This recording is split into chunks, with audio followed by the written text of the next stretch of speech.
On कर देते हैं। लिंक सेंड कर दो सर। अच्छा लो, लिंक वाले लो। लिंक सर लिंक के साथ उसका पासवर्ड भी भेज दीजिए। पासवर्ड इसमें नहीं होता लिंक में? नहीं सर, पासवर्ड मांगता है।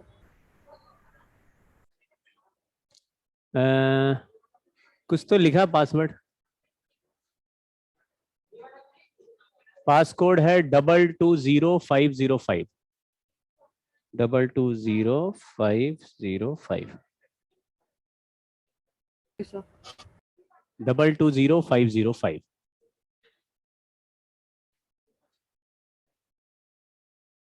हाँ चलो भैया, लगा दिया हमने। हाँ लगा तो दिया। क्या हुआ ये? अच्छा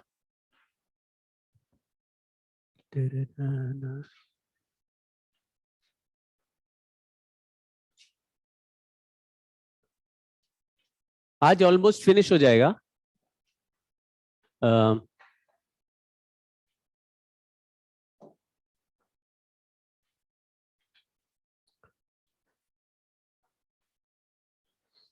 शाम को बाकी प्रैक्टिस करेंगे, जो आज भी पढ़ेंगे उसकी भी प्रैक्टिस करेंगे शाम को, डाइपोल की भी। हाँ ठीक है। सवाल ये था, एक पीछे सवाल छूट गया है अपना। ऐसा था कि बहुत पीछे चला गया।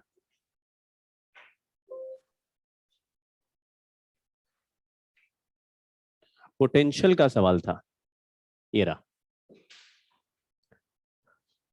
ठीक है, point charge Q is placed at distance 2r from center of a conducting charge sphere of radius r due to induced। बहुत ही जबरदस्त सवाल है ये, नॉर्मल थिंकिंग से सॉल्व नहीं हो सकता। इसके लिए एक ही छोटा पॉइंट याद रखना है। स्फीयर में क्या पूछा? स्फीयर का सवाल आए, टेढ़ा मेढ़ा चार्ज कहीं रख दिया हो, कोई कुछ हो, अर्थिंग कर दिया हो, आप ना सेंटर ऑफ स्फीयर को ही टारगेट करो। सेंटर ऑफ स्फीयर को देखो, इसमें यही करेंगे हम लोग। ये 2r है ना, 2r। point charge Q is placed at distance 2r from center O of conducting charged sphere of radius r. Due to induced charges on the sphere, find electric potential at point P on the surface of sphere. यहां P point है जो इस Q से 3r distance पे दिख रहा है। दिख रहा है क्या? मतलब कहीं और भी हो सकता था पॉइंट P, लेकिन उसका डिस्टेंस दिया होता है। ये 3r डिस्टेंस दिया हुआ है। इस पॉइंट पर पूछा है find the electric potential at P due to induced charge. अब यहां इस कहानी में क्या क्या चार्जेस है पहले वो डिसाइड कर लेते हैं। क्या क्या चार्जेस है? मतलब एक तो चार्ज ये बाहर वाला है, तो P पॉइंट पे पोटेंशियल कौन बनाएगा? बाहर वाला एक चार्ज बनाएगा, और कौन बनाएगा? और इंड्यूस चार्ज है। इंड्यूस चार्जेस तो कंडक्टर के सामने आने की वजह से अपने आप आगे होंगे। मतलब इधर कुछ नेगेटिव नेगेटिव जैसे चार्ज होंगे, इधर कुछ पॉजिटिव पॉजिटिव। इसके वैल्यू हमें मालूम नहीं है, बट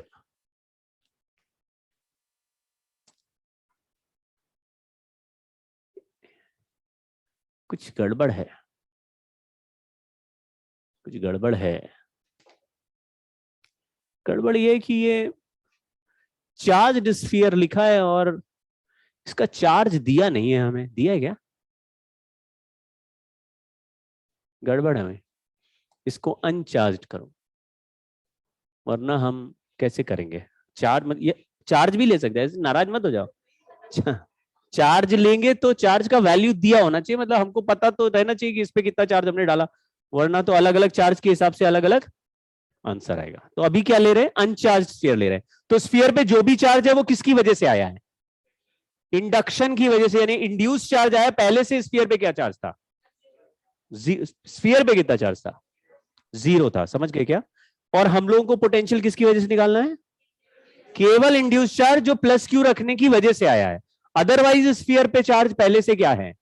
0 है। तो इंड्यूस्ड चार्ज जो अपीयर होगा वो कहां अपीयर होगा? सरफेस पे अपीयर होगा। और पूरा स्फीयर अगर न्यूट्रल है तो जितना एक साइड में नेगेटिव चार्ज अपीयर होगा उतना ही पॉजिटिव चार्ज दूसरे साइड अपीयर होगा। दो फैक्ट हमको पता चल गए।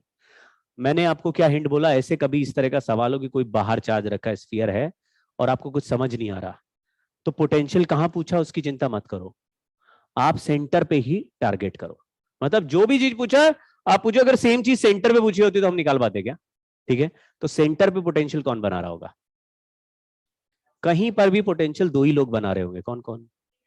एक बाहर वाला चार्ज और इंड्यूस्ड चार्ज, दो ही लोग बना रहे हैं। सेंटर पे बाहर वाला चार्ज पोटेंशियल कितना बनाएगा ये बता सकते हो? ठीक है, और इंड्यूस्ड चार्ज सेंटर पे कितना बनाएगा ये बता सकते हो? 0। क्यों?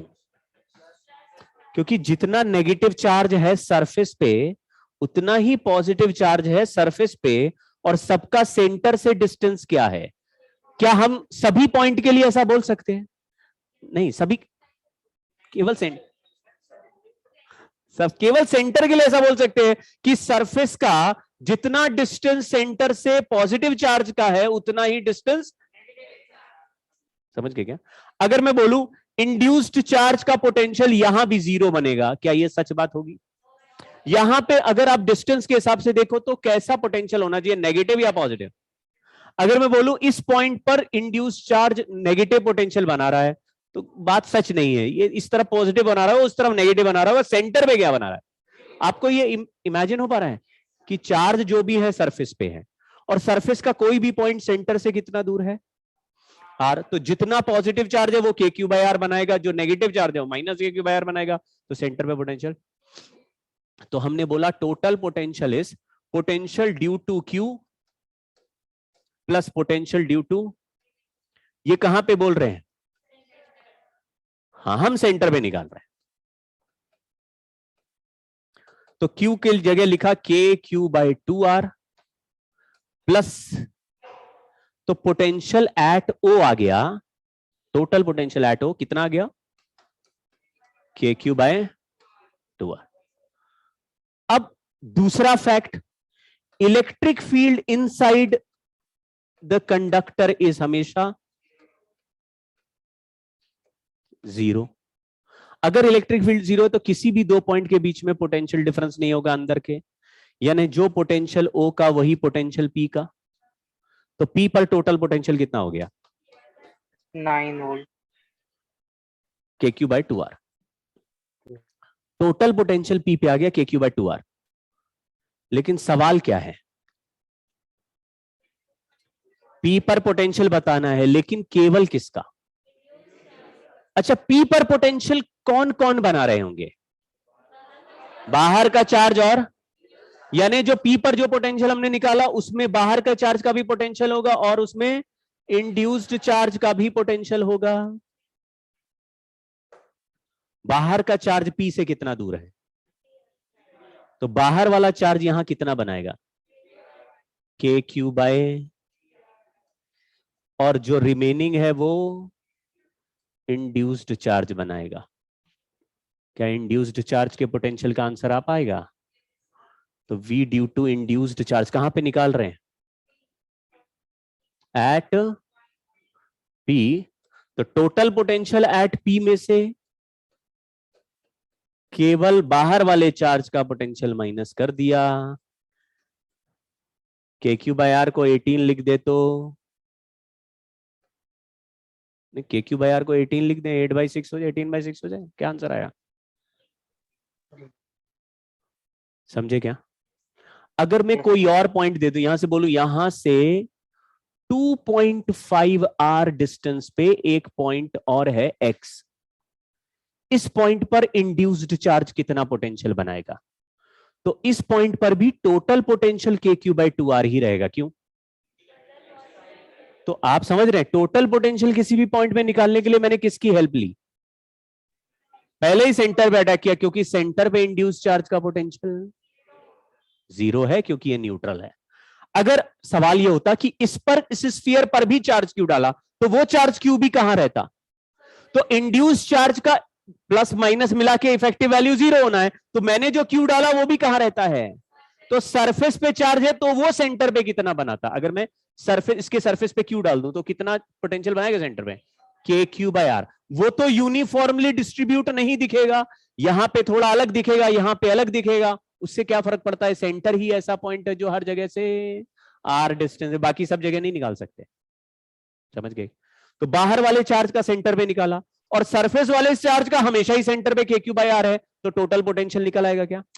मतलब अगर ये सवाल अनचार्ज की जगह चार्ज होता और चार्ज दिया होता तो हम उसका वैल्यू और ऐड कर देते, जैसे अभी हमने इंड्यूस चार्ज का वैल्यू कितना ऐड किया, कहां पे, अगर चार्ज स्फीयर पे दिया होता तो के क्यू बाय आर ऐड कर देते हैं, फिर टोटल पोटेंशियल जो ओ पे आ जाता वही पी पे, वही एक्स पे, वही क्यू पे, वही सारे पॉइंट पे।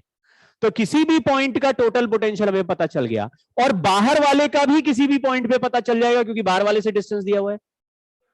तो क्या इंड्यूस चार्ज का बचा हुआ, समझ गए ना, स्फीयर के चार्ज का पोटेंशियल, रिमेनिंग पोटेंशियल निकाल पाओगे, सीख गए क्या। तो सवाल अच्छा था, इसमें किसको टारगेट करना है, सेंटर को पहले टारगेट करो, उसका टोटल निकाल दो, जो सेंटर का टोटल वही पी का टोटल। अब पी पे बाहर वाले का पता है तो माइनस कर देंगे, तो बचा हुआ पोटेंशियल किसका आ जाएगा, इंड्यूस्ड का। ठीक है,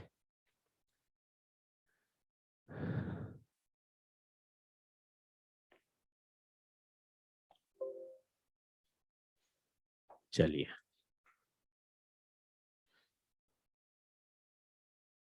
हैं, अच्छा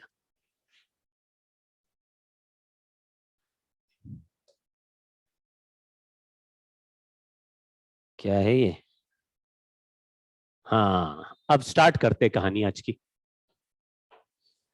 ये करा था क्या, हो गया ना। ये चार्ज 3q है, सेपरेशन ए है 3qa, आई कैप माइनस से, यहां -2q तो +2q, तो चार्ज कितना हो गया 3q, -2 + 2 कितना चार्ज है डाइपोल पे 2q, जीरो नहीं बोलते, एक ही कोई बोलना होता है। और डिस्टेंस कितना है 2 ऊपर ए नीचे 2a, तो +2q इंटू, और डायरेक्शन, आंसर क्या हो गया, ये तो कल किया था भाई, कैसे आप लोग ने सॉल्व नहीं किया था, ये करे थे घर पे, क्या आंसर आया था, अच्छा वही जो मैंने लिख दिया, इसको कैसे किया, पेयर बना के किया, क्या किए, पेयर बना के फिर वेक्टर सम कर दियो,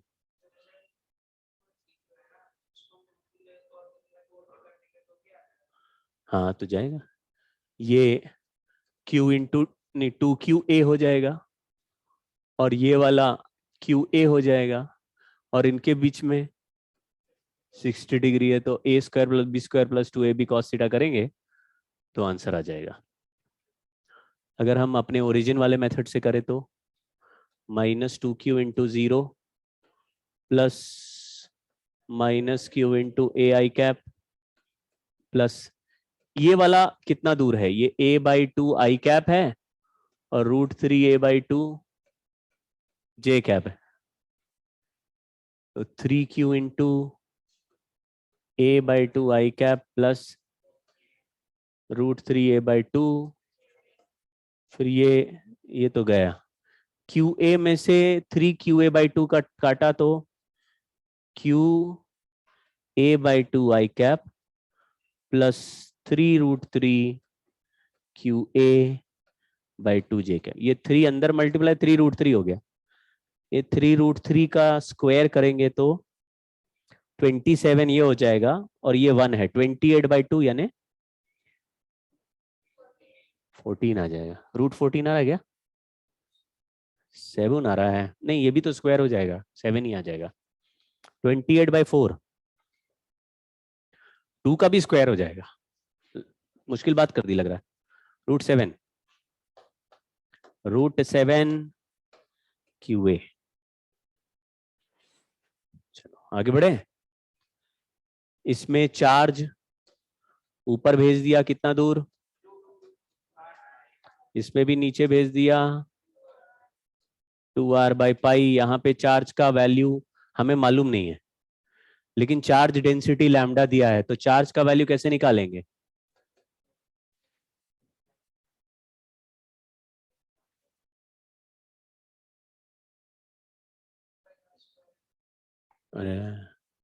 लैम्डा क्या होता है? हाँ जी, linear charge density, surface charge density होता है लैम्डा, वॉल्यूम चार्ज डेंसिटी होता है लैम्डा, लीनियर होता है। So lambda L. linear charge density. पहले तो यही डिसीजन मेकिंग में टाइम लग रहा है कि लैम्डा है क्या, ये क्या, ये ऑब्जेक्ट क्या है, ये ऑब्जेक्ट क्या है? रिंग है, तो रिंग पे चार्ज चिपका रहे हो तो एरिया पे चिपक रहा है? लेंथ पे चिपक रहा है ना। प्लेट पे चिपकाते तो ये, अब जाके अगर ये सब कंफ्यूजन हो रहा है तो फिर तो lambda into length, dipole moment का आंसर Q इंटू 4r/π, आगे लिख देते हैं J कैप, Q की जगह lambda into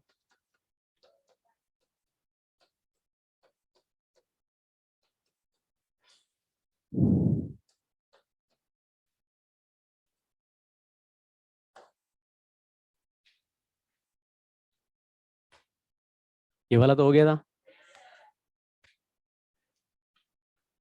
electric field and potential due to small dipole, इसमें दो केसेस पहले करेंगे, मतलब इलेक्ट्रिक फील्ड पता लगाना है और पोटेंशियल पता लगाना है। और यहां लिखा है ये हमेशा स्मॉल ही रहता है। अगर लार्ज डाइपोल दिया होगा तो आपको उसको डाइपोल बोलने की जरूरत नहीं है, क्योंकि लार्ज डाइपोल तो दो चार्ज हो गए, जैसे एक बोला एक प्लस क्यू है और 3 किलोमीटर दूर एक माइनस क्यू है, तो 50 मीटर दूर में फील्ड बताओ, तो फिर डाइपोल बहुत लार्ज हो गया और डिस्टेंस छोटे हो गए, तो आपको एक प्लस क्यू की फील्ड अलग निकालनी है और फिर उसको डाइपोल की तरह ट्रीट करने की जरूरत नहीं है। लेकिन नॉर्मली या प्रैक्टिकली या हमारे लाइफ में डाइपोल किसको हम कहते हैं, कहाँ मिलता है हमें डाइपोल? नहीं, कहाँ होता है डाइपोल, मतलब कहाँ? जैसे चार्ज तो ऐसे रगड़ते तो चार्ज आ जाता है, तो डाइपोल कहाँ मिलता है? डाइपोल कैसे बना था? हाँ, एटम को ऐसे करके, यानी एटम जब डिस्टॉर्ट हो गया था तो एक साइड पॉजिटिव कॉन्सेंट्रेशन बढ़ गया था, एक साइड नेगेटिव कॉन्सेंट्रेशन, ऐसे इलोंगेटेड डिस्टॉर्टेड एटम को हम डाइपोल बोलते हैं। तो एटम का साइज क्या होता है? आप समझ रहे हो क्या हो रहा है? एटम के सामने अगर 1 सेंटीमीटर पर भी फील्ड पूछा तो एटम से जो डिस्टेंस आ रहा है वो एटॉमिक साइज से बहुत लार्ज है। कोई भी distance, size of atom is, देखियो कभी एटम नहीं दिखता ना, नहीं दिखता है, दिखता ही नहीं, इतना छोटा है। तो हम क्या कहेंगे कि डाइपोल हमेशा ही कैसा रहने वाला है? स्मॉल। हमको कभी उसमें कोई कंफ्यूजन नहीं होना चाहिए कि सर लार्ज डाइपोल दे दिया तो उसके फॉर्मूले तो आपने रटाए नहीं।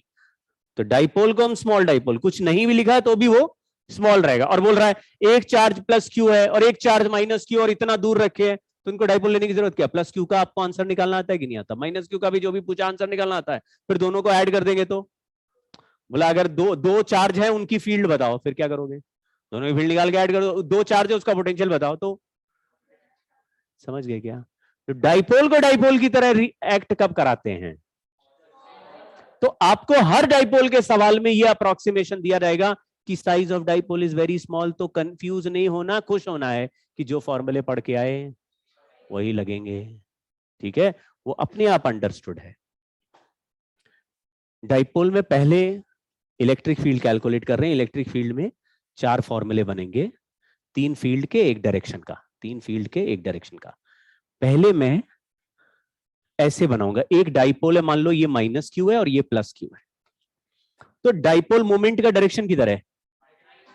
तो आप समझो कि अब आगे से हम ये 2 चार्ज बनाना बंद कर देंगे और वो 2 चार्ज की जगह एक वेक्टर पी ही बना देंगे, एरो। समझ गए क्या?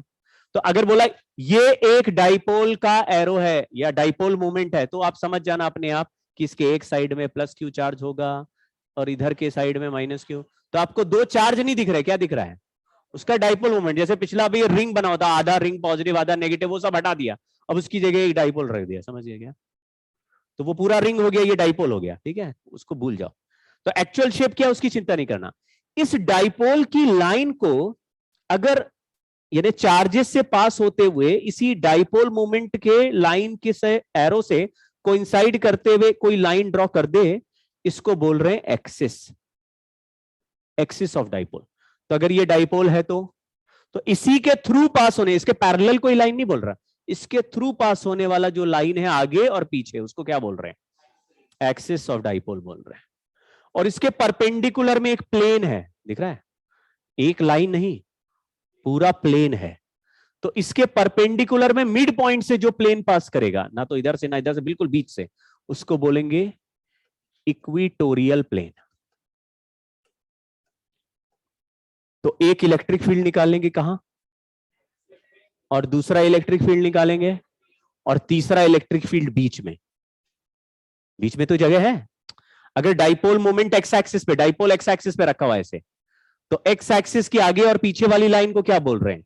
Axis of dipole. और वाई और जेड एक्सिस के वाईजेड प्लेन को क्या बोलेंगे? Equatorial plane. और वाई और एक्स से ऊपर इधर साइड में कहीं भी 3D में जाए वो सारी जगह जनरल पॉइंट हो गए। तो ये उसके अलावा तो तीन रिजल्ट बने, एक्सिस, इक्वेटोरियल एंड जनरल, ठीक है। डिराइव करूंगा इसलिए थोड़ा देखते चलना, देखिए बहुत सिंपल है। ये यहां पे फील्ड चाहिए हमें, तो ये डिस्टेंस ये है x, और ये क्या लिखा है? ऐसा क्यों लिखा होगा? क्योंकि डाइपोल का साइज, अगर p को लिखे तो q इंटू ए लिख सकते हैं क्या? लग रहा है लल्लू निकले। ये p क्या है? तो डाइपोल को अब चार्ज और सेपरेशन से नहीं पहचानेंगे, डाइपोल को पहचानेंगे उसके डाइपोल मोमेंट से। तो अगर किसी ने डायरेक्टली डाइपोल मोमेंट दे दिया तो ये नहीं पूछेंगे अरे डाइपोल का चार्ज कितना है, अरे उसका सेपरेशन कितना है, वो हमारे को पी मिल गया, मतलब पूरा डाइपोल की इंफॉर्मेशन हो गई। और डाइपोल का चार्ज और सेपरेशन दिया हुआ है तो डाइपोल मोमेंट हम कैलकुलेट करेंगे Q इंटू ए, या जो भी फॉर्मूला पहले सीखा। अब समझो कि ये जो x डिस्टेंस है ये मिड पॉइंट से दिया हुआ है। तो तरीका क्या है कि जैसे नॉर्मल तरीका क्या होता है फील्ड निकालने का, कि अगर प्लस Q चार्ज की वजह से यहां फील्ड निकालें तो ऐसे बनेगा अवे, और माइनस Q का, तो अगर मिड पॉइंट से डिस्टेंस x है तो ये डिस्टेंस x से a/2 कम हो गया, यानी डिस्टेंस हो गया x माइनस a/2, और नेगेटिव चार्ज से जो डिस्टेंस आएगा वो x से a/2 ज्यादा हो जाएगा। तो जल्दी से लिख रहा हूं, इलेक्ट्रिक फील्ड का value kq upon x minus a/2 whole square minus kq upon, ये माइनस क्यों किया समझ में आया? क्यों? ये बोल रहा अबे, वो बोल रहा टुवर्ड्स माइनस हो गया। एलसीएम ले लेंगे, मन में ही सॉल्व कर दे रहे हैं। तो a प्लस बी का होल स्क्वायर इधर चला जाएगा, a माइनस बी का होल स्क्वायर इधर चला जाएगा। a प्लस बी का होल स्क्वायर होता है a square plus B square plus 2ab, और माइनस वाले का होल स्क्वायर होता है a square plus B square. अब उसमें से माइनस करोगे तो माइनस वाला प्लस हो जाएगा, प्लस वाले कट जाएंगे, यानी a square plus B square cut जाएंगे, तो 2ab और 2ab ऐड हो जाएगा, तो कितना बन जाएगा? 4ab। और नीचे लिखा है a माइनस बी और a प्लस बी, तो a माइनस बी और a प्लस बी को मल्टीप्लाई करते तो a स्क्वायर माइनस बी, बस ये लिख रहे k q 4ab, समझे क्या? 4ab upon a square minus B square का होल स्क्वायर, क्योंकि ये दोनों में स्क्वायर अलग लगा हुआ, ठीक है? ठीक है, लेकिन क्या अप्रोक्सीमेशन लगाना, a much less then x, यानी ये नीचे वाला जो a है वो गायब करने वाले हम, x के सामने जो आ गया, x बहुत बड़ा नंबर है, उसके सामने छोटा सा नंबर, वो भी उसका स्क्वायर बहुत ही छोटा हो गया, ये नीचे वाला हटा देते हैं, 2 से 4 काट देते हैं, यहां 2 बचेगा। q इंटू a को क्या लिखेंगे? तो आंसर आया 2kp बाय एक्स क्यूब। यहां तो पावर 4 है, ऊपर भी x है ना, नीचे से कटेगा। देखा रिजल्ट? याद हुआ? चलिए, तो फिर क्या लिखा?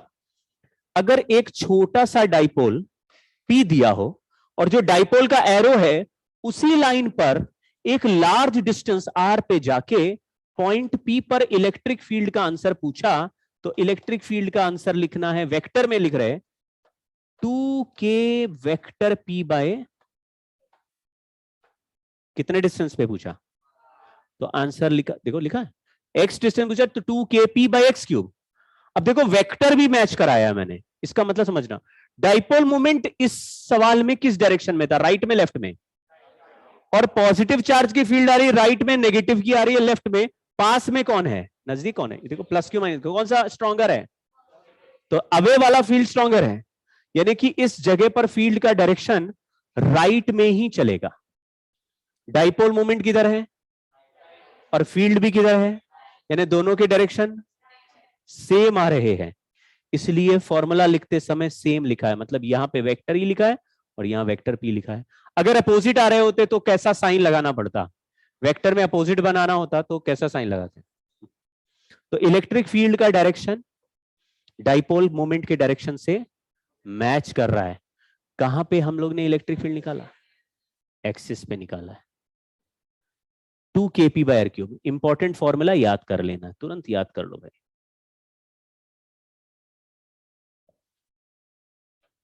2kp बाय आर क्यूब, बहुत इजी है। चलिए दूसरा,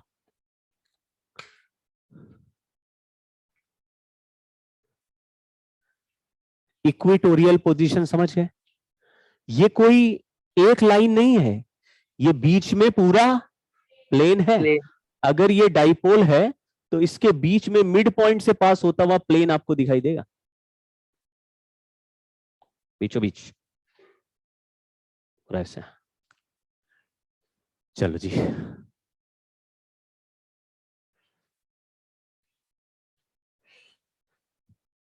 इसको करने का तरीका मैं जुगाड़बाजी से कर रहा हूं, वैसे तो नॉर्मल भी कर सकते हैं। अगर दोनों प्लस चार्ज होते थे तो आप बोलते थे ये अवे बनाएगा, ये अवे बनाएगा, और दोनों का कॉस थीटा कंपोनेंट ऐड हो जाएगा, आंसर आता था 2kqx upon X square plus R square का पावर 3/2, इसमें आर का वैल्यू a/2 हो जाएगा। आपको याद है क्या, दो चार्ज ऐसे रखे, दोनों पॉजिटिव बराबर है तो सर्कल बना लो, उसके बीच में एक्सिस पे फील्ड आ जाता था। कुछ समझ में आया क्या? यस। ये प्लस क्यू होते तो आंसर आता कॉस थीटा में और 2kqx हो जाता, लेकिन एक पॉजिटिव चार्ज अवे बनाएगा और नेगेटिव चार्ज टूवर्ड्स बनाएगा, तो कॉस वाले ऐड होने के बजाय कैंसिल हो जाएंगे, तो कौन सा कंपोनेंट आंसर देगा? अब कॉस की जगह साइन रखाएंगे तो एक्स नहीं आएगा न्यूमरेटर में, क्या आएगा फिर? क्या आएगा? 1 आएगा। मतलब एक ट्राइंगल है जिसमें एक साइड एक्स है, दूसरी साइड आर है, फॉर्मूला चल रहा था 2kqx upon X square plus R square का पावर 3/2, तो साइन थीटा में एक्स आ रहा है, कॉस थीटा में एक्स ऊपर आ रहा है, तो साइन थीटा में दूसरा वाला साइड आएगा। भाई क्या लग रहा है, लल्लू निकले फिर से। एक राइट एंगल ट्राइंगल बना हुआ है, उसमें एक बेस होता है, एक परपेंडिकुलर होता है, दोनों का स्क्वायर करके रूट लगाते हैं तो हाइपोटेनस होता है, तो एक में आ रहा बेस अपॉन हाइपोटेनस, तो कॉस हो गया। लेकिन आंसर में अगर साइन आने लगा तो बेस की जगह यानी एक्स की जगह क्या आ जाएगा, तो ऊपर जो अकेला एक्स बैठा उसकी जगह अकेला आर आ जाना है। चलिए करके ही दिखा देता हूं। यहां पे मान लो फील्ड निकालनी, उतना ऊपर बनाएंगे मजा नहीं आ रहा है ना।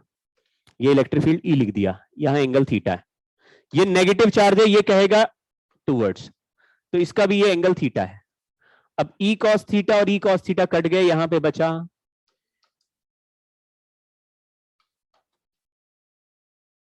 ई कॉस थीटा कैंसिल हो गए, तो कौन सा बचा? आपको राइट एंगल ट्रायंगल दिख रहा है क्या?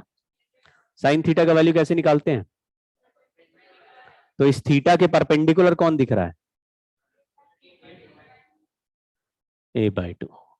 तो नेट इलेक्ट्रिक फील्ड आया 2kqx, x की जगह r दिख रहा है, upon X square plus R square का पावर, लेकिन क्वेश्चन में अभी x लिखा है, यहां y लिख दिया, इसको x कर देते, कोई प्रॉब्लम है क्या? समझ गए क्या? y लिख दिया, y की जगह x, अभी लिखा है x much less than a, तो क्या करना चाहिए? नहीं, उल्टा लिख दिया, sorry. X much greater than a, तो क्या करना चाहिए? तो नीचे वाला ए गायब कर देंगे तो एक्स क्यूब हो जाएगा नीचे। 2 से 2 काट दिया, क्यू इंटू ए को क्या लिख देंगे?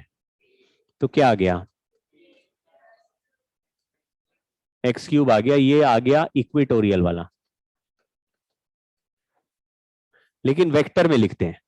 एक डाइपोल है, उसके परपेंडिकुलर में फील्ड निकालना है।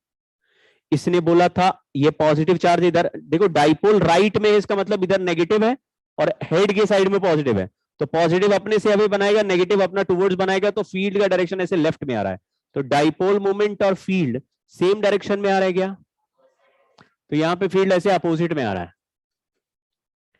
तो हम लोग इस केस में ये आर डिस्टेंस अगर दिया है तो इक्वेटोरियल प्लेन में आंसर लिखेंगे, वेक्टर में लिख रहे हैं। माइनस समझ में आया? फॉर्मूला याद हो रहा है? पहले वाला क्या था? 2 kp बाय आर क्यूब, अब हो गया minus kp by R cube. सीधा फॉर्मूला बेस्ड सवाल आ रहे हैं तो ज्यादा मुश्किल है ही नहीं, बस फॉर्मूला पकड़ना है। हाँ, वो इलेक्ट्रिक फील्ड आ गया, देखो अपोजिट दिख रहा है। अब ये डाइपोल है और वहां पे ऊपर पॉइंट पी है जहां इलेक्ट्रिक फील्ड निकालना है। ये पॉइंट पी ना तो एक्सिस के सामने आ रहा है, देखो डाइपोल के लाइन के सामने आ रहा है क्या? डाइपोल के एरो के सामने नहीं आ रहा, पीछे भी नहीं आ रहा और परपेंडिकुलर में भी नहीं आ रहा। तो इसलिए लिख दिया at an angle theta with dipole moment vector पे क्या होगा? आई थिंक ये थीटा एंगल दिख रहा है आपको, और डाइपोल से कितना दूर है पॉइंट पी? पर वो आर डिस्टेंस में अगर थीटा 0 लिख दे तो क्या, कौन सा आंसर बनेगा? एक्सियल वाला बनेगा, मतलब 2 kp बाय आर क्यूब।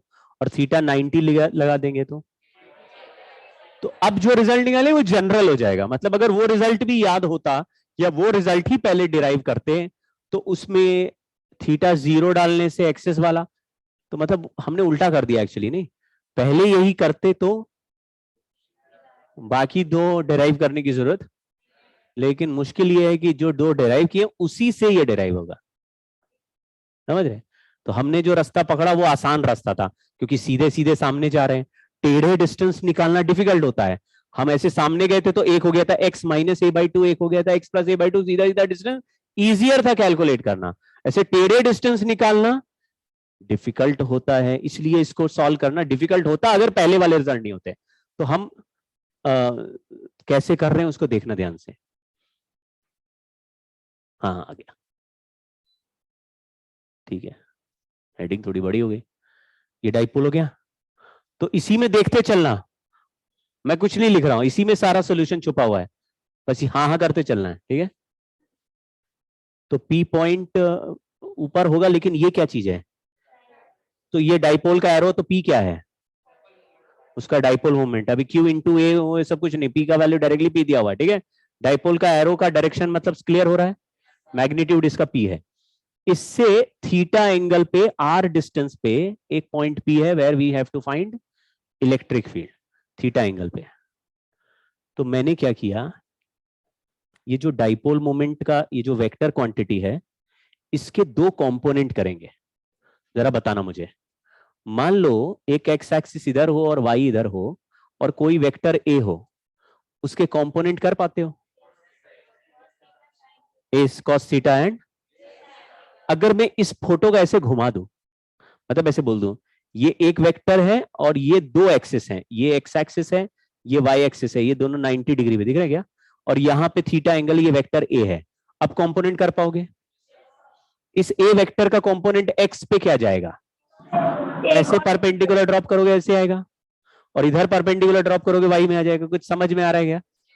बिल्कुल वैसे ही कंपोनेंट कर रहे हैं, देखना ध्यान से, उस फोटो को ही देखते रहना। वहां पे दिखा गया वेक्टर पी का कंपोनेंट बनाए इस डॉटेड लाइन के अलोंग। ये डॉटेड लाइन वो लाइन है जहां पे मुझे इलेक्ट्रिक फील्ड निकालना है। तो कोई बोल रहा है डाइपोल के 60 डिग्री एंगल पे जाके इलेक्ट्रिक फील्ड बताओ, तो तुमने बोला इस डाइपोल का एक कंपोनेंट अगर इसी लाइन पे ले ले तो वो p cos 60 हो जाएगा, तो p cos थीटा हो गया। तो दूसरा कंपोनेंट p sin थीटा ऐसे हो गया, देख रहा है, देखो बिल्कुल ऐसे ही कंपोनेंट यहां पे, एक सामने एक ऊपर हो गया एक नीचे हो गया, p cos theta and p sin theta. ठीक, अब मुझे बताओ, थोड़ी देर अर्जुन टाइप बिहेव करना, केवल अगर p cos थीटा वाला डाइपोल होता, केवल p cos थीटा वाला, बाकी डाइपोल भूल जाओ, तो क्या ये डॉटेड लाइन उसके एक्सिस की तरह बिहेव करेगा? तो अगर मैं आपको एक p cos थीटा वाला डाइपोल देके पूछूं एक्सिस पे सामने इलेक्ट्रिक फील्ड बताओ, तो क्या आप आंसर बता पाओगे? क्या आंसर आएगा? तो p की जगह p cos थीटा डाल दोगे, फॉर्मूला पुराना वाले लगा दोगे, कुछ समझे गया? क्या यही dotted line p sin theta वाले के लिए क्या है? इक्वेटोरियल लाइन है। कैसे पता चला इक्वेटोरियल है? p sin theta. तो अब आप थोड़ा अर्जुन की तरह सोचो कि अगर केवल p sin थीटा वाला डाइपोल मेरे पास होता और मुझे डॉटेड लाइन पर फील्ड निकालना होता, समझे क्या? पहचान पा रहे हो? तो अभी दो रिजल्ट हमारे पास ऑलरेडी थे, तभी हम लगा पा रहे हैं। इधर देखते चलो भाई, पीछे आप, हाँ देख रहे हो ना? हाँ। तो p cos थीटा वाले का इलेक्ट्रिक फील्ड किस डायरेक्शन में चलना चाहिए? अरे जिधर डाइपोल होता है उधर ही होता है। और p sin थीटा वाले का किधर होता है? जिधर डाइपोल होता है उसके अपोजिट होता है। तो देखो मैं वही बना रहा हूं, देखना, देखते चलो उधर देखो, ये किसका फील्ड आया है? p cos थीटा वाले, इसको ER बोल दिया। और ये दूसरे वाले का देखो, p sin थीटा के अपोजिट है कि नहीं है? डायरेक्शन अपोजिट आ गया कि नहीं आ गया? p sin थीटा के ठीक अपोजिट आ रहा फील्ड, उसका वो नीचे और इसका हेड बिल्कुल उसका अपोजिट है। ठीक है, दो फील्ड हो गए। अगर ये दो फील्ड हमारे पास हो तो इसका रिजल्टेंट कैसे निकालेंगे? क्या इसके बीच में 90 डिग्री ऐसा दिख रहा है आपको? तो रिजल्टेंट कैसे निकालते हैं? मामला इजी है। तो अब वैल्यू लिख रहे हैं सीधा, देखना, ये नेट रिजल्टेंट इलेक्ट्रिक फील्ड आया, और नेट रिजल्टेंट इलेक्ट्रिक फील्ड का यहां पे एक एंगल भी हमने इमेजिन कर लिया, मतलब बना लिया। तो ये एंगल भी बताएंगे तो उससे डायरेक्शन का आइडिया लग जाएगा, कितने एंगल पे ये फील्ड जाता हुआ दिखेगा। ठीक है, तो दो चीजें कैलकुलेट करेंगे, ये इलेक्ट्रिक फील्ड ई और ये वाला एंगल फाई। थीटा क्या है? वो वाला एंगल है जहां पे फील्ड पूछा है। फाई क्या है? वो इलेक्ट्रिक फील्ड का डायरेक्शन बताने वाला एंगल है भाई।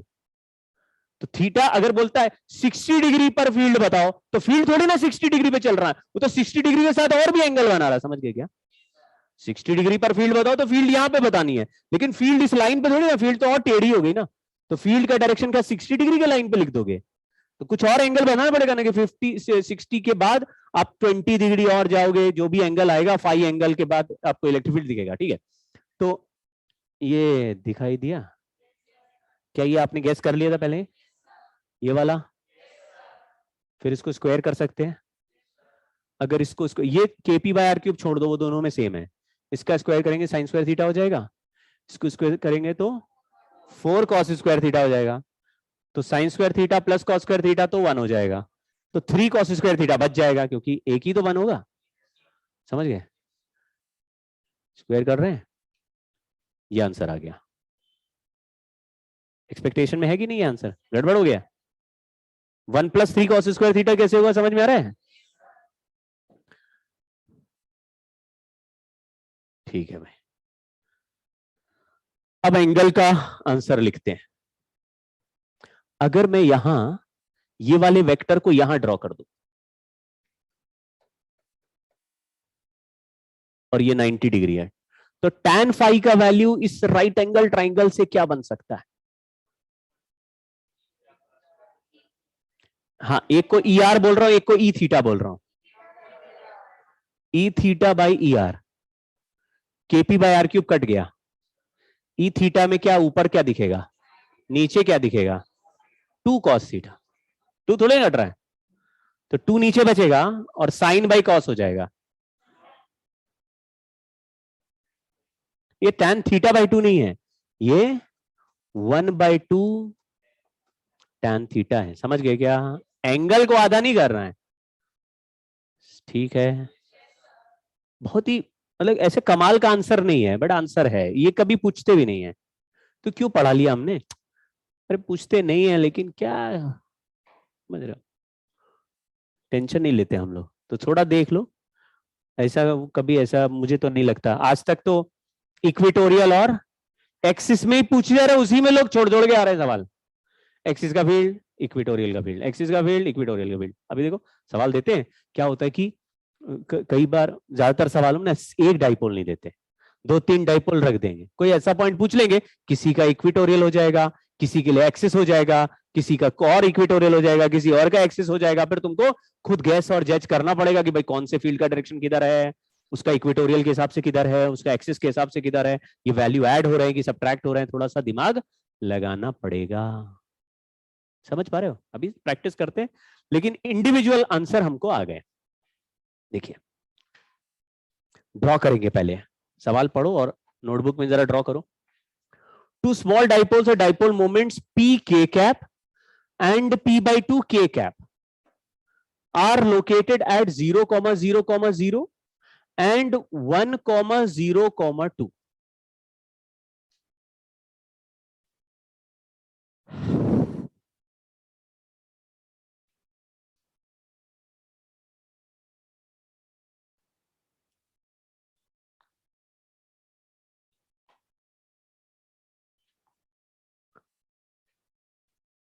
ये एक्स एक्सिस हो गया, ये वाई एक्सिस हो गया, ये जेड एक्सिस हो गया। चलिए ट्राई करते हैं इसको। एक डाइपोल कहां रखा है? ओरिजिन दिख रहा है इसमें, और डाइपोल का मुंह किस तरफ है? के कैप। एरो किस तरफ बनेगा? ऊपर जेड एक्सिस की तो पैरेलल हो जाएगा ना। चलो ये डाइपोल ऐसे हो गया।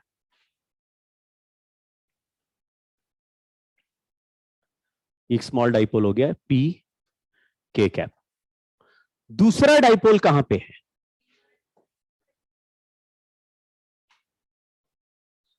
हाँ, कोई ऐसा पॉइंट है 1,0,2, वो कहां पे होगा 1,0,2?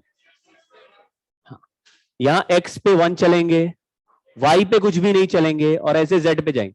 मतलब ऐसे कोई रेक्टेंगल जैसा अगर मैं बना दूं तो यहां पे आ जाएगा। क्यों भाई? ये डिस्टेंस 1 मीटर हो गया और ये डिस्टेंस 2 मीटर हो गया, और दूसरा वाला डाइपोल उस कॉर्नर पे है और किस डायरेक्शन में मुंह करके खड़ा हुआ है? वो देखो क्या लिखा ऊपर, देखो ना, p/2 आगे क्या, k कैप, मतलब किधर की तरफ है? ऊपर ही बन रहा अभी भी एरो। तो ये हमने एक और डाइपोल बना दिया, ये p/2 k कैप। फील्ड कहां निकालना है? कौन से पॉइंट पे? यहां वो पॉइंट है जहां फील्ड निकालना। पहचान पा रहे हो क्या? तो बताइए क्या दोनों डाइपोल्स के लिए ये इक्वेटोरियल पॉइंट हो गया क्या? हाँ। किसके लिए एक्सिस है? पी के लिए। p/2। हाँ, ये मान लो ये कोई पॉइंट ए है, ये ए पॉइंट पर मुझे इलेक्ट्रिक फील्ड निकालनी है। तो पी वाले डाइपोल से ए वाला पॉइंट को लाइन ड्रॉ करें अगर, तो वो लाइन पी वाले डाइपोल के परपेंडिकुलर है कि अलोंग द लाइन है? परपेंडिकुलर। हाँ, तो ये वाला पॉइंट इस पी वाले डाइपोल के लिए ये लाइन किसकी तरह काम कर रही है? ये तो डाइपोल के लेंथ के अलोंग नहीं है ना भाई, ये तो उसके परपेंडिकुलर है। तो this point A is equatorial point for पहला वाला डाइपोल, और दूसरे वाले डाइपोल के लिए ये तो उसके लाइन के नीचे ही बैठा हुआ है। तो मैंने बोला चाहे ऊपर हो या नीचे हो, आपको अगर डाइपोल से ड्रॉ करता हुआ मतलब कोइंसाइडिंग लाइन अगर आगे या पीछे चल रही है तो फिर एक्सिस बोलना है। समझ गए क्या? अब डायरेक्शन देखते हैं। ये जो P वाला डाइपोल है, ये अपने से कोई भी डिस्टेंस पे इक्वेटोरियल पे इलेक्ट्रिक फील्ड क्या बनाता? What is formula? -kp। r distance कितना है? तो मैंने लिख दिया E1 वेक्टर को -k pk cap by r³। कोई समझा क्या?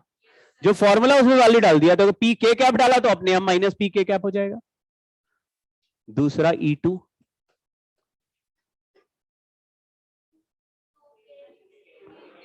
2k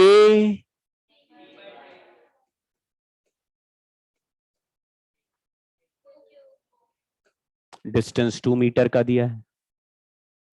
ये हो गया 2 से 2, ये ऊपर तो कैंसिल हो गया, 1/8 हो गया। ये 1 है और ये 1/8 है, दोनों ऐड हो रहे सब्ट्रैक्ट हो रहे हैं। देखो ध्यान से देखो, तो नेट फील्ड निकालने के लिए वैसे तो हमें ऐड ही करना है, लेकिन ये एक प्लस के कैप है और एक माइनस के कैप, तो आंसर क्या बन गया?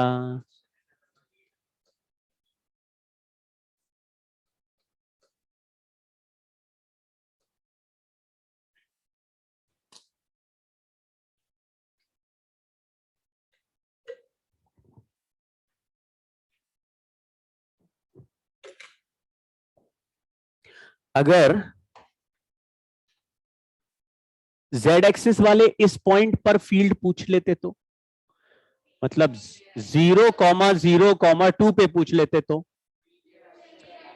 p वाले का एक्सिस हो जाता और p/2 वाले का इक्विटोरियल हो जाता। आपको डायग्राम पहचानना समझ में आ रहा है?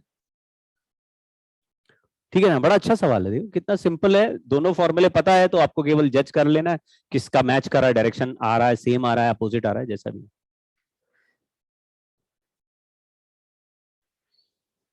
हाँ भाई, ये सवाल जानबूझ के मैंने दे दिया, मुझे लगता है ऐसा सवाल आना चाहिए, पहले भी आ चुका है बहुत पहले, फिर से आना चाहिए, जगना चाहिए क्वेश्चन। देखो पढ़ो जरा, पहले भी ऐसे ही पूछा था। लिखा point charge q is kept at a distance r from small dipole of dipole moment p on equatorial position as shown in the figure. दिख रहा है आपको? p के परपेंडिकुलर में चार्ज q रखा है और पूछा है find force acting on dipole due two point charge.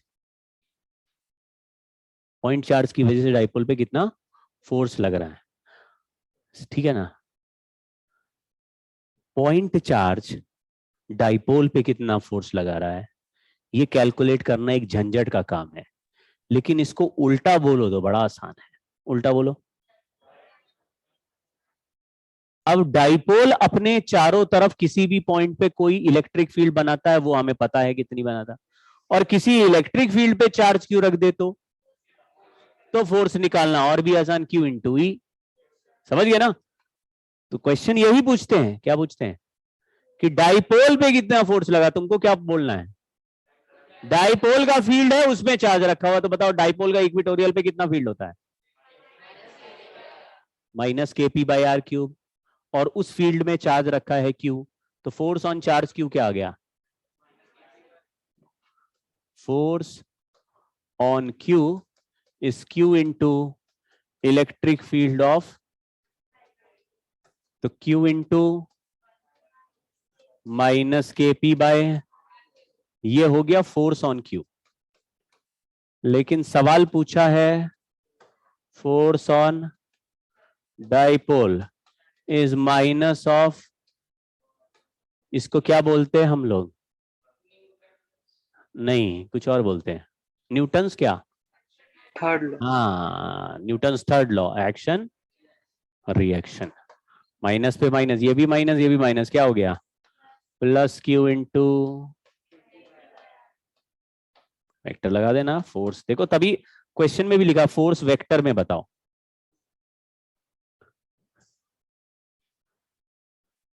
ठीक है, समझे क्या? अब हम पोटेंशियल निकाल रहे, पोटेंशियल का फॉर्मूला सामने दिख रहा है आपको।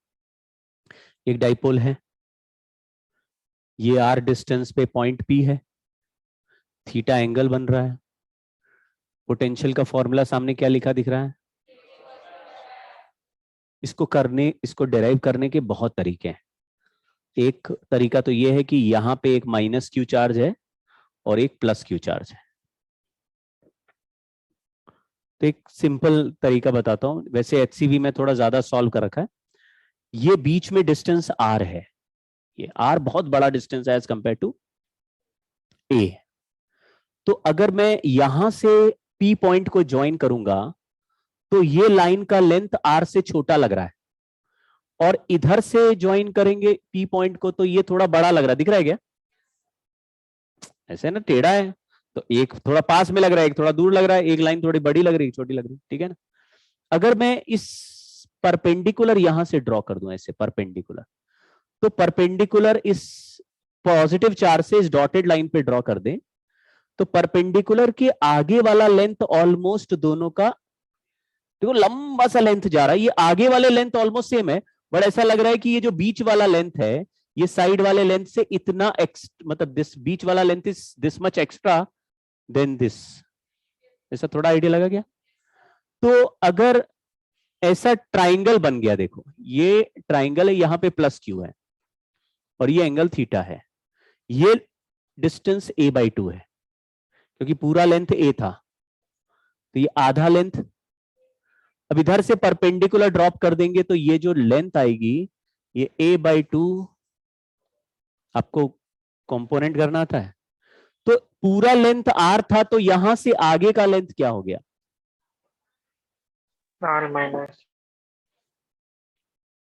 तो इस लेंथ को हम अप्रोक्सीमेटली लिख देंगे r माइनस, और इधर से परपेंडिकुलर डालेंगे तो r से ये वाला लेंथ इतना ही बड़ा हो जाएगा, देखो सिमिलरली बड़ा है, तो फिर यहां पे a/2 cos थीटा मतलब ये वाला डिस्टेंस क्या हो जाएगा?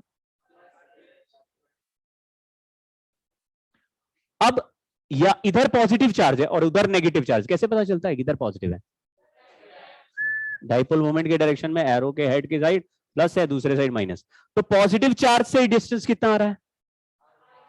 तो पोटेंशियल निकालने के लिए प्लस चार्ज का पोटेंशियल लिखेंगे और माइनस चार्ज का पोटेंशियल निकाल के ऐड कर देंगे। तो प्लस चार्ज के लिए लिखा K Q upon r minus a/2 cos theta और k माइनस क्यू अपॉन, ठीक है, एलसीएम लेंगे तो a प्लस बी है और a minus B, a square minus B square हो जाएगा। इस a प्लस बी को इधर भेज देंगे, इसको इधर भेज देंगे, तो माइनस करेंगे तो माइनस वाला प्लस हो जाएगा, प्लस वाला कट जाएगा, तो r से r कट जाएगा क्योंकि ये प्लस वाला चार्ज है और यहां माइनस है। करके दिखाऊं क्या? तो यहां क्या लिखा है?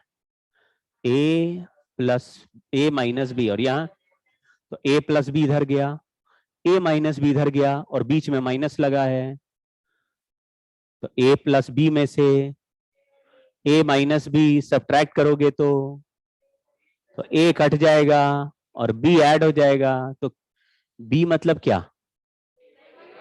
वो ऐड हो जाएगा, ऐड हो जाएगा तो कितना बचेगा? तो लिखा K Q A cos theta by R square minus A square cos square theta by 4 है, लेकिन a बहुत छोटा है, q इंटू ए को क्या लिखेंगे? तो देखो वही आंसर है। अब इस फॉर्मूले में थोड़ा केयरफुल रहने की जरूरत है। पहले जब कर रहे थे तो इजी मामला ये था कि डाइपोल ऐसे है राइट में, तो राइट में भी एक्सिस है और लेफ्ट में भी एक्सिस है, इस लाइन को पूरे को एक्सिस कहते हैं। तो राइट साइड भी चलोगे तो भी 2 kp/r³ और लेफ्ट साइड जाओगे तो भी 2 kp/r³, यानी दोनों साइड इलेक्ट्रिक फील्ड का आंसर सेम है, वेक्टर भी सेम है, डायरेक्शन भी सेम है। लेकिन यहां मामला वैसा नहीं है। डाइपोल के साथ थीटा एंगल पे गए तो सामने वाली जगह थीटा इक्वल टू 0 है, दिख रही है, जबकि पीछे वाली जगह 180 है। तो हमने बोला अगर डाइपोल सामने है तो पोटेंशियल का आंसर kp/r³ आएगा इन फ्रंट ऑफ डाइपोल, और डाइपोल के पीछे वाली साइड में चलेंगे तो पोटेंशियल का आंसर -kp/r² आएगा बैक में, और इक्विटोरियल पे आंसर 0 क्योंकि थीटा 90 है, सामने प्लस पीछे माइनस बीच में 0 है। कॉस स्क्वायर लिख दिया क्या मैंने? हाँ r स्क्वायर है, r³ लिख दिया, r², kp/r² प्लस kp/r², और इधर माइनस। थोड़ा ध्यान रखना है, फील्ड में फील्ड तो वेक्टर है, वेक्टर का मैग्नीट्यूड कभी भी नेगेटिव नहीं होता, वेक्टर में नेगेटिव होता है तो डायरेक्शन, लेकिन वहां पे सामने भी 2 kp/r³ और पीछे भी 2 kp/r³ और बीच में -kp/r³। यहां पे सामने पोटेंशियल में kp/r² पीछे और बीच में 0। तो अगर देखो आप लॉजिक भी यही है, अगर हम सामने रहे तो कौन सा चार्ज नजदीक दिखेगा, तो पॉजिटिव वाला पॉजिटिव ज्यादा बनाएगा, नेगेटिव वाला नेगेटिव कम बनाएगा, और पीछे चले गए तो नेगेटिव वाला पास में, पॉजिटिव वाला दूर हो गया, तो नेगेटिव नंबर बड़ा बनेगा, तो पीछे साइड में पोटेंशियल नेगेटिव है, आगे वाले साइड में पॉजिटिव है, और बीच में यानी इक्वेटोरियल पे बिल्कुल चले तो 0 है, क्योंकि दोनों चार्ज से डिस्टेंस, कल हमने सवाल कर भी रहे थे, इधर -2q था, इधर +2q था, मैंने पूछा पी आर वाले लाइन पर पोटेंशियल 0 है, आपने बोला जितना 2q से डिस्टेंस उतना -2q से डिस्टेंस, तो 2q और -2q डाइपोल ही तो हो गया, और बीच वाला लाइन उसका इक्वेटोरियल ही तो हो गया। याद आया क्या? आज भी 10 बजे करेंगे प्रैक्टिस भाई। 45 सवाल मैंने निकाले, उसमें से 22 हो गए, 24 हो गए, तो 24, हाँ आखिरी वाला एक सवाल आज करेंगे, एक सवाल नहीं करेंगे, तो ऑलमोस्ट आज भी 1 घंटे में हो जाना चाहिए। चलो बताओ।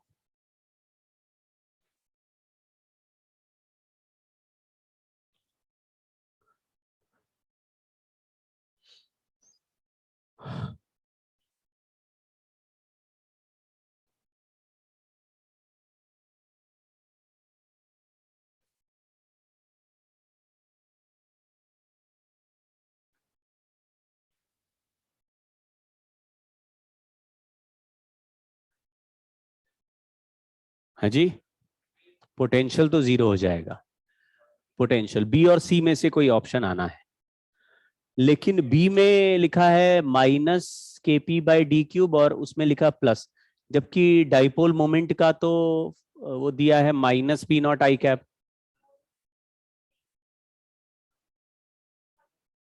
वो माइनस उसमें दिया, फॉर्मूले में भी माइनस है, माइनस में माइनस लगाएं तो प्लस आना चाहिए, लेकिन माइनस में माइनस तब लगाएंगे जब प्लस आएगा, जब हम उसका वैल्यू रखेंगे। आंसर में 4 ऑप्शन जो दिए, p0 लिखा है कहीं क्या, i कैप लिखा है कहीं, आप फिर समझो, अगर मैं उसका वैल्यू यहां रखूंगा तब आंसर प्लस में दिखेगा, वो तो वेक्टर में ही आंसर पूछ लिया है, कुछ समझे क्या? जैसे अगर मैं कहूं एक डाइपोल का वैल्यू, एक डाइपोल है वेक्टर p1, तो इसके इक्वेटोरियल पे कितना फील्ड होगा, -k p1/r³, ये फील्ड होगा। अगर मैंने बोला नहीं p1 का वैल्यू -2 i कैप है, तो तुम कहोगे यार इसमें -2 i कैप रख देना, लेकिन अगर नहीं रखेंगे तो फॉर्मूला यही चलेगा ना, उसमें चारों ऑप्शन में p0 लिखा है क्या, मतलब वैल्यू पुट करा है क्या उसने, वैल्यू पुट ही नहीं करा, तो आपको सिंपल फॉर्मूला ही पूछे, समझ गया ना, ये माइनस के देके आपको कंफ्यूज करने की कोशिश कर रहा है, आप फॉर्मूले पे ही अटके रहो। अगर p0 के टर्म्स में, p0 i कैप के टर्म्स में आंसर होता तो प्लस p0 i कैप वाला आंसर ठीक हो जाता है, क्योंकि डाइपोल है -i कैप, तो फील्ड आएगा +i कैप में, बट i कैप तो है ही नहीं इसमें, p0 भी रखा नहीं। ठीक है।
हाँ जी,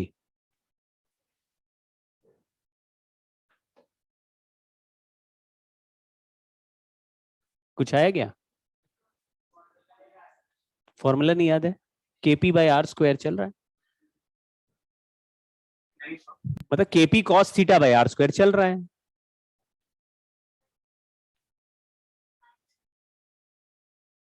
हाँ माइनस, मतलब उसमें तो आई कैप वाई कैप नहीं लगाना होता क्योंकि पोटेंशियल स्केलर है, तो उसमें केवल पी का मैग्नीट्यूड लिखना होता है।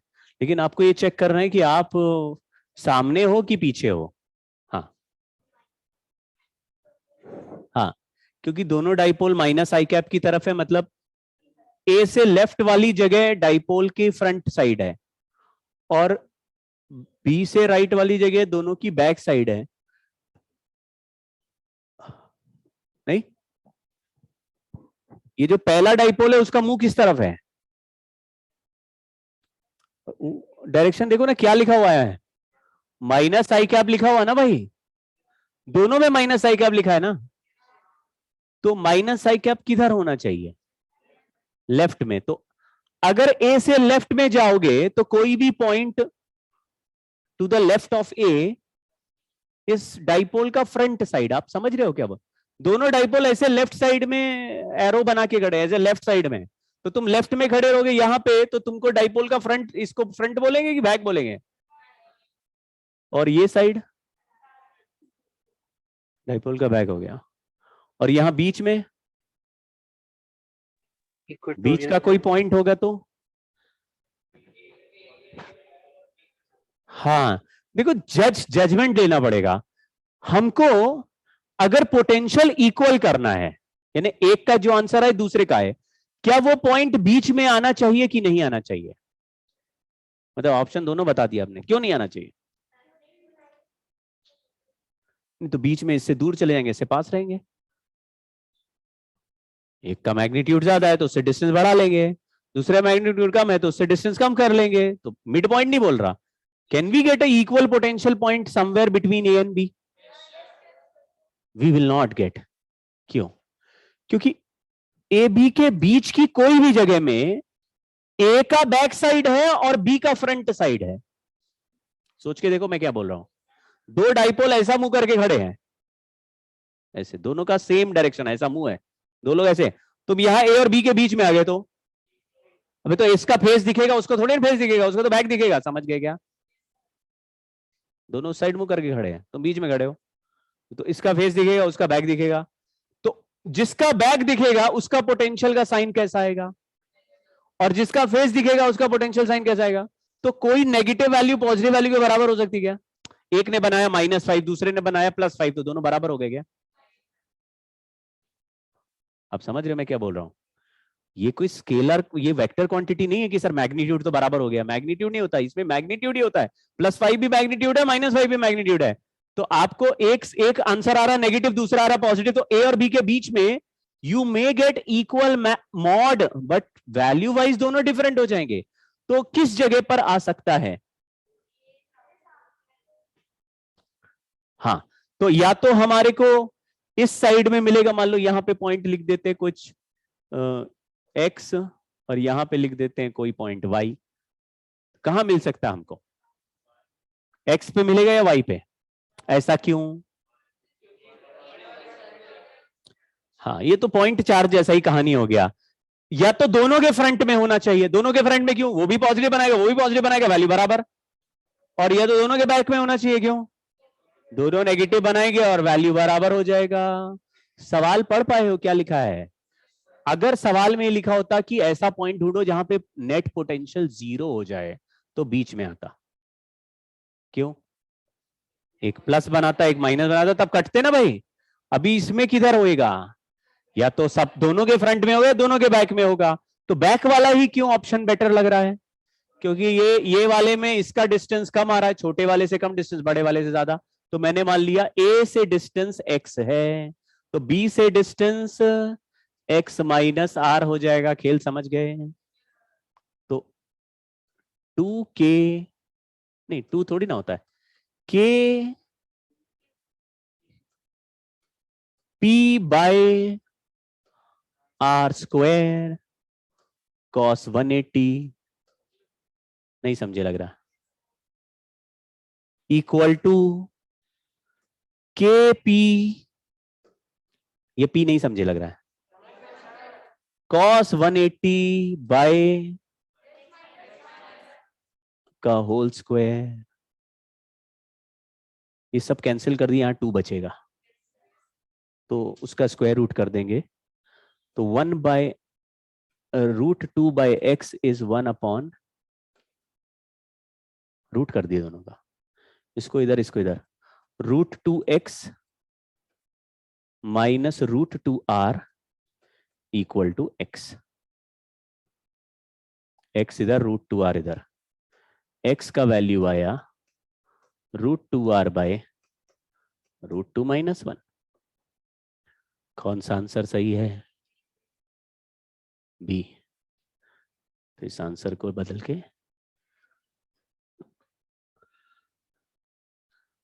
आंसर जब लिखा तो मुझे आइडिया लग गया था गलत है, लेकिन फिर लिखे रहने दिया, फिर ऊपर वाले क्लास में ए निकाल दिया था लोगों ने।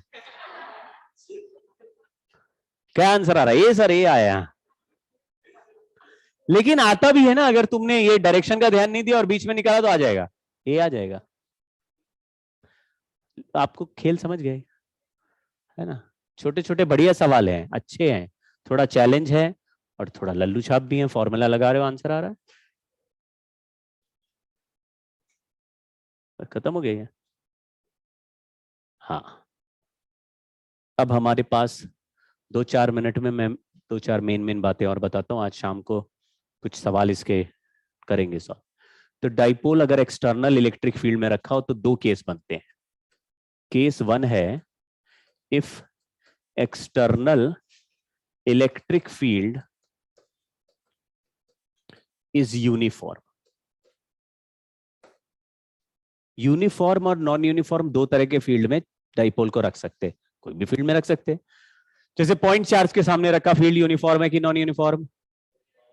यूनिफॉर्म। पॉइंट चार्ज के फील्ड का फॉर्मूला क्या होता है? तो आर बदलने से फील्ड यूनिफॉर्म रहता है। क्या बोल रहे हो तुम लोग? यूनिफॉर्म किसको कहते होंगे? किसको बोलते होंगे यूनिफॉर्म इलेक्ट्रिक फील्ड है? किसको? जो हर जगह चेंज होता हो। चेंज नहीं होता हो। पॉइंट चार्ज का फील्ड चेंज नहीं होता, वो ऐसे चलता है, ग्राफ ही बनाया था ऐसे, है ना? Uniform electric field. अच्छा, अगर एक इनफाइनाइट शीट है सिग्मा चार्ज की, तो कैसा फील्ड है? क्या आंसर था? Sigma by 2 epsilon not. इसमें डिस्टेंस के हिसाब से चेंज नहीं होता। 2 प्लेट हमने बनाई थी, प्लेट के बीच में इलेक्ट्रिक फील्ड यूनिफॉर्म है। एक सॉलिड स्फीयर के अंदर एक स्फेरिकल कैविटी में ρa/3 एप्सिलॉन यूनिफॉर्म। तो कुछ ऐसे एग्जांपल है जिसमें यूनिफॉर्म इलेक्ट्रिक फील्ड हम ऑलरेडी पढ़ चुके हैं। तो कोई यूनिफॉर्म इलेक्ट्रिक फील्ड में रखेंगे तो क्या होगा, वो है पहला पॉइंट है इसमें, केस 1 का first point, net force on dipole is 0। Orientation check करने की जरूरत, कैसा भी रख दो डाइपोल, ऐसे ऐसे टेढ़ा मेढ़ा कैसा भी रख दीजिए, टोटल फोर्स हमेशा 0 हो जाएगा। क्यों? क्योंकि किसी भी डाइपोल में 2 चार्ज होंगे, कम से कम एक माइनस की होगा, एक प्लस की होगा। मान लो इलेक्ट्रिक फील्ड ऐसे राइट में है, तो इलेक्ट्रिक फील्ड में पॉजिटिव चार्ज होता है तो फोर्स लगता है इलेक्ट्रिक फील्ड के डायरेक्शन में। लेकिन यूनिफॉर्म इलेक्ट्रिक फील्ड है तो जितना इलेक्ट्रिक फील्ड यहां पे होगा उतना यहां होगा, उतना यहां होगा, उतना सब जगह होगा। तो इस पे लगेगा QE पीछे की तरफ, और इस पे फोर्स लगेगा, कुछ समझे क्या? ये हम पढ़ चुके हैं यार, तुम लोग बीच बीच भूल जाते हो। अगर मान लो फील्ड डाउनवर्ड है और पॉजिटिव चार्ज छोड़ दे तो डाउनवर्ड फोर्स लगेगा, नेगेटिव छोड़ दे तो फील्ड के अपोजिट फोर्स लगता है, और फील्ड के डायरेक्शन में पॉजिटिव चार्ज पे। तो जितना इलेक्ट्रिक फील्ड यहाँ है उतना ही यहाँ है, जितना QE प्लस राइट में है उतना ही QE लेफ्ट में, टोटल फोर्स क्या हो गया? 0 हो गया। हमेशा टोटल फोर्स 0 है। अगर देखें तो ये दोनों फोर्स रोटेट करा रहे हैं, देखो ऐसे सिचुएशन जिसमें 2 इक्वल एंड अपोजिट फोर्स लगे किसी ऑब्जेक्ट पे, तो वो ऑब्जेक्ट घूमने लगेगा। किसी बॉटल का कैप कैसे ओपन करते हैं? कैसे? ऐसे 2 जगह होल्ड करते हैं, एक जगह से आगे पुश कर रहा, फिंगर से आगे पुश कर रहे हैं और थंब से पीछे, तो ये आपको सेंस बन रहा है क्या बोल रहा हूं मैं, है ना?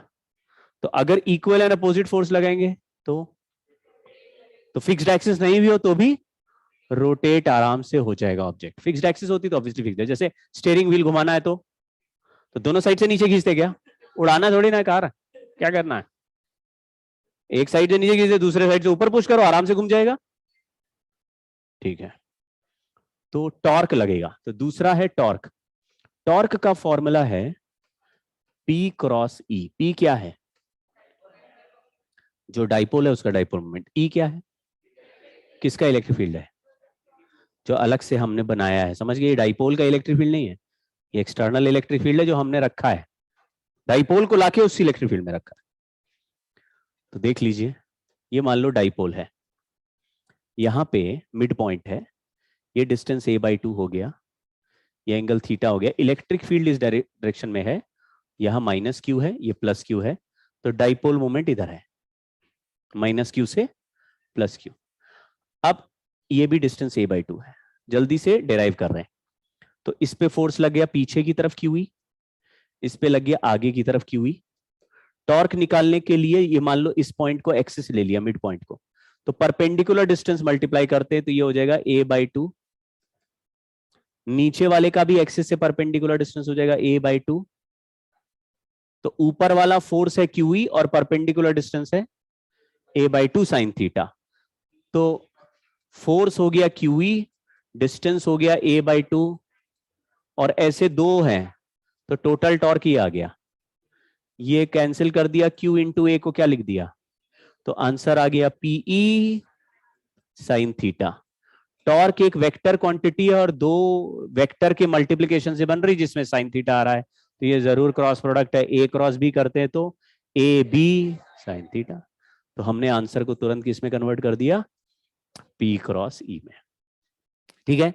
अब इसका अगर सेंस भी देखोगे क्रॉस प्रोडक्ट का तो वही सेंस बनेगा जिस सेंस में टॉर्क आ रहा है। ध्यान से देखना, अगर कोई वेक्टर P इधर हो और कोई वेक्टर E इधर हो, जैसे A क्रॉस B करें, तो क्रॉस प्रोडक्ट का डायरेक्शन कैसे निकालते हैं, राइट हैंड को घुमाते हैं A से B की तरफ, तो A से B क्रॉस प्रोडक्ट, A से B राइट हैंड को घुमाएंगे, ठीक है ना, तो उसी सेंस में टॉर्क भी बनेगा। यानी ये जो टॉर्क है ये इस वेक्टर P को किधर घुमाने की कोशिश करेगा, E की तरफ।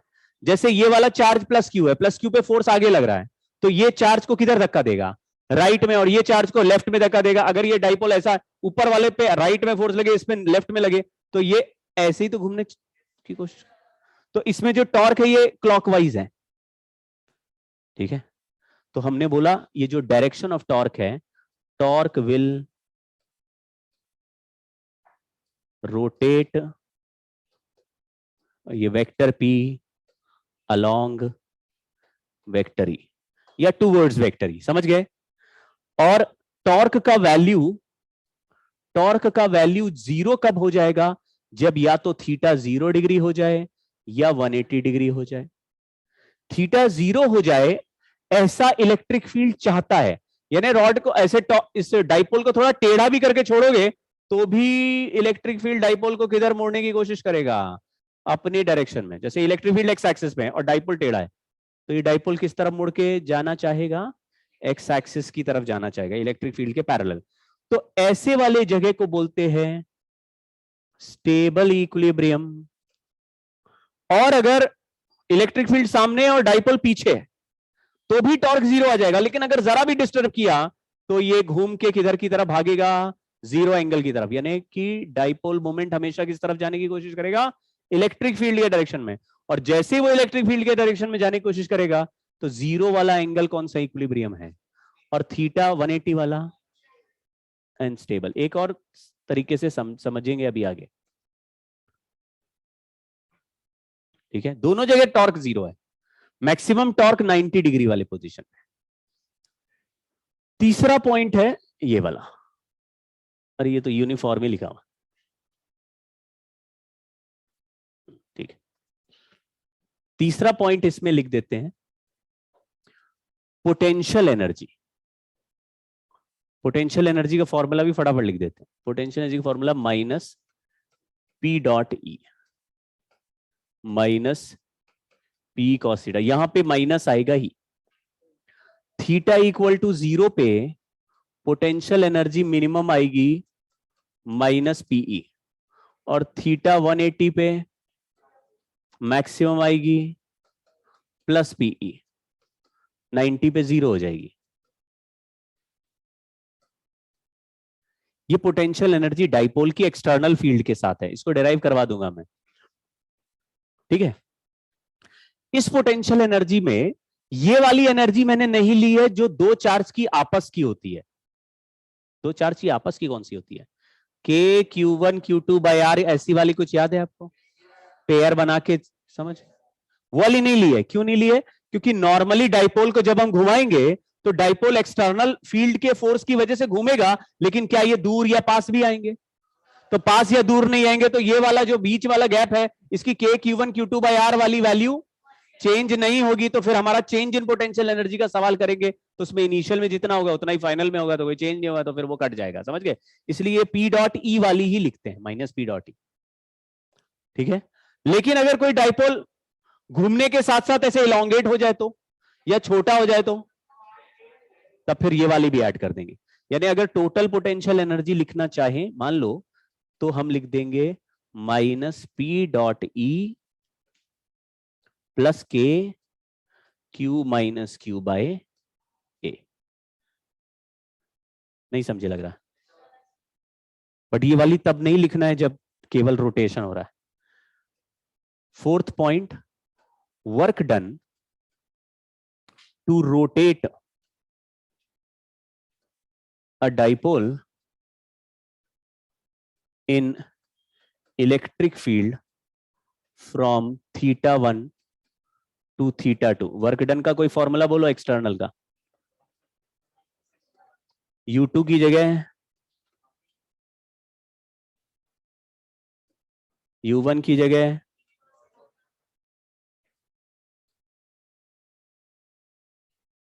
एक्सटर्नल हो गया। अगर बोलता फील्ड कितना वर्क कर रहा है तो, ये सब बातें हो चुकी हैं भैया, अब इसमें कोई समय लगाएंगे नहीं, फॉर्मूला ये क्लियर है। अगर इसमें ये गैप भी चेंज हो गया तो फाइनल में ये के Q1 Q2 बाय R1 भी लिख दोगे, बाद में के Q1 Q2 बाय R2 भी लिख दोगे। अगला सवाल, डाइपोल मोमेंट दिख रहा है आपको? अगर डाइपोल मोमेंट का मैग्नीट्यूड पूछेंगे तो क्या करोगे? हाँ, तो ये ऐड कर दोगे स्क्वायर करके। लेकिन ये जो डाइपोल मोमेंट है, ये वाला जो डाइपोल मोमेंट का कंपोनेंट एक्स में है, ये वाई में है, जेड में, ऐसे करके दिया हुआ है, ठीक है, कोई कंफ्यूज नहीं होना है। और ये इलेक्ट्रिक फील्ड है। इलेक्ट्रिक फील्ड यूनिफॉर्म है कि नॉन यूनिफॉर्म? कैसे पता चलता है? कोई फंक्शन दिया ही नहीं है तो जे कैप के कैप लिखा है तो ये तो कांस्टेंट ही हो गया ना, समझ गए? जब फंक्शन कोई होता है एक्स के साथ, वाई के साथ, जेड के साथ, वेरिएबल फंक्शन जैसे होते हैं, तब जाके वेरिएबल यानी नॉन यूनिफॉर्म फील्ड बोलना है। तो यहां पे बोल रहा फोर्स बताओ कितना लगेगा? फोर्स कहां गया? फोर्स सुनते ही आंसर क्या लिख दो? 0। समय हो गया।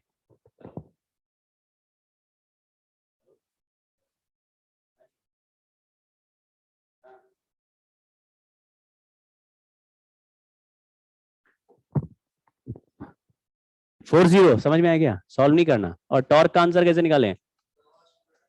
P cross C, cross product करना आता है, IJK में दिया होता है, सॉल्व कर लेना। ये तो हमने कर लिया। ये वही सवाल है, ये भी आप करना, अभी है घर जाके करना, 10 बजे से पहले कर लेना। इसमें दो चार्ज हैं, डाइपोल हो गया, कितना गैप है? इसी डाइपोल को मोड़ के ये कर दिया, मोड़ भी दिया है, देखो आप, प्लस क्यू किधर है? इसमें डाइपोल मोमेंट का वेक्टर का डायरेक्शन किधर होगा? लेफ्ट में होगा। इलेक्ट्रिक फील्ड किधर है? कितना एंगल है? आप समझ रहे हो? एंगल 180 है और दो चार्ज के बीच का गैप ए है, तो दो एनर्जी ऐड हो गई, पहचान पाओगे? और यहां पे डाइपोल भी राइट में है, फील्ड भी राइट में है, तो यहां तो 0 एंगल हो गया, लेकिन डाइपोल मोमेंट बदल गया है, एक चेंज पी बदल गया है, एंगल भी बदल गया है, और के Q1 Q2 बाय R वाला फैक्टर भी बदल गया है। दो एनर्जी वहां ऐड करेंगे, दो एनर्जी यहाँ, U2 माइनस U1 करेंगे तो एक्सटर्नल वर्क डन आ जाए। क्या पूछा है सवाल में? ठीक है, ट्राई करना एक बार। ठीक है, इसके आगे बस एक दो पॉइंट और है जिसको नॉन यूनिफॉर्म वाले को नेक्स्ट क्लास में करेंगे। तो नॉन यूनिफॉर्म वाला शाम को आएगा, अगर रात में कोई सवाल आएगा तो उसको मैं छोड़ दूंगा, तो नेक्स्ट क्लास में कर लेंगे। लेकिन गड़बड़ हो गया है, कैसे करें क्लास फिर आज? क्योंकि दूसरे बैच को तो मैंने कुछ पढ़ा ही नहीं, डाइपोल कैसे होगा फिर? आज तो केवल पोटेंशियल ही पढ़ा, तो डाइपोल उनके लिए पोपट हो जाएगा। चलो ऐसा कर लेते हैं, तो आज क्लास मैंने शेड्यूल करा दी थी, पोटेंशियल करा दें। 6-7 ही सवाल है, पोटेंशियल करा देते हैं। ठीक है, आज आने दो, फिर कल पोटेंशियल, कल डाइपोल वाला कल कर लेंगे। ठीक है,